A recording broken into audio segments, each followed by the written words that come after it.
Alexander the Great, celebrated as one of the most remarkable military leaders in history, met an untimely and mysterious death in 323 BCE at the age of 32.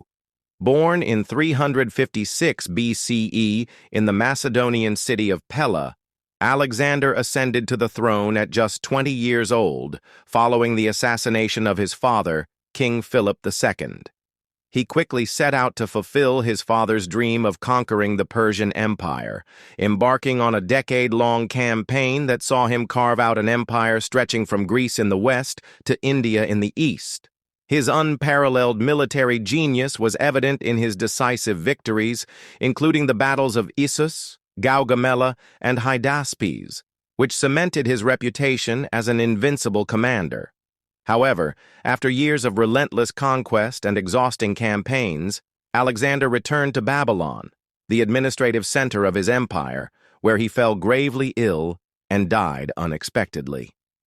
The circumstances surrounding Alexander's death remain shrouded in mystery. Historical accounts describe a sudden onset of fever and severe abdominal pain that persisted for days before he succumbed. Some historians suggest natural causes, such as malaria, typhoid fever, or pancreatitis, possibly exacerbated by years of heavy drinking and physical strain. Others theorize that he was poisoned, pointing to the political intrigue and rivalries that surrounded him. However, the poisoning theory is considered less likely, given the prolonged nature of his illness. Regardless of the cause, Alexander's death sent shockwaves throughout the ancient world, as he left no clear successor to his vast empire. When asked on his deathbed who should inherit his throne, Alexander is said to have replied ambiguously, "To the strongest." This cryptic statement unleashed a fierce struggle among his generals, the Diadochi, and marked the beginning of a bloody period of fragmentation and civil war. One of the central figures caught in the chaos of Alexander's death was his wife, Roxana. A Bactrian princess whom Alexander married during his campaign in Central Asia, Roxana was said to have captivated him with her beauty and intelligence. She was pregnant with Alexander's child at the time of his death and later gave birth to a son, Alexander IV. Initially, Roxana and her infant son were treated as symbols of unity and continuity for the empire. Perdiccas, one of Alexander's top generals and regent for the unborn heir, sought to protect them and maintain the integrity of the empire. However, the unity proved short-lived as Alexander's generals, each commanding significant portions of the army and territories, began vying for power. The ensuing wars of the Diadochi, or successor wars, were marked by shifting alliances, betrayals, and ruthless ambition. Roxana and her son quickly became pawns in the political machinations of the generals. After the assassination of Perdiccas in 321 BCE, Roxana found herself increasingly vulnerable. The empire fractured into several rival factions, with generals like Ptolemy, Seleucus, and Antigonus each carving out their own territories. Roxana's position became especially precarious as Cassander, a former officer under Alexander and the son of Antipater, sought to consolidate power in Macedonia. Cassander's ambitions led him to view Roxana and her son as threats to his authority.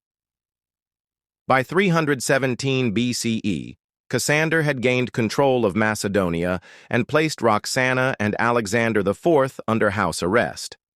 Initially, they were kept alive as a formality, as their royal lineage still held symbolic value. However, as Cassander strengthened his hold on power, the presence of Alexander's direct heirs became increasingly inconvenient. Around 310 BCE, in a calculated move to eliminate any remaining claims to the throne, Cassander ordered the execution of Roxana and her young son. Historical accounts suggest they were either poisoned or secretly murdered, their deaths shrouded in silence to avoid public outrage. The murder of Roxana and Alexander IV marked the end of Alexander the Great's bloodline and the final collapse of any hope for a unified empire under his legacy. Cassander's actions symbolized the ruthless nature of the era's politics, where power was pursued at all costs, and loyalty was often fleeting. Following their deaths, the empire Alexander had built fragmented permanently into several Hellenistic kingdoms, each ruled by one of his former generals. The Ptolemaic kingdom in Egypt, the Seleucid Empire in the Near East, and the Antigonid kingdom in Macedonia were just a few of the states that emerged from the chaos. Roxana's tragic fate highlights the perilous position of royal women in ancient times, particularly during periods of political instability. Once celebrated as the queen of the greatest empire the world had ever seen, she became a pawn in a brutal power struggle, her life and that of her son extinguished to serve the ambitions of men. The story of Alexander's empire serves as a cautionary tale about the fragility of power and the human cost of unchecked ambition. Alexander's dream of a united empire, blending the cultures of East and West, disintegrated with his death, leaving behind a legacy of conquest, cultural exchange, and enduring fascination.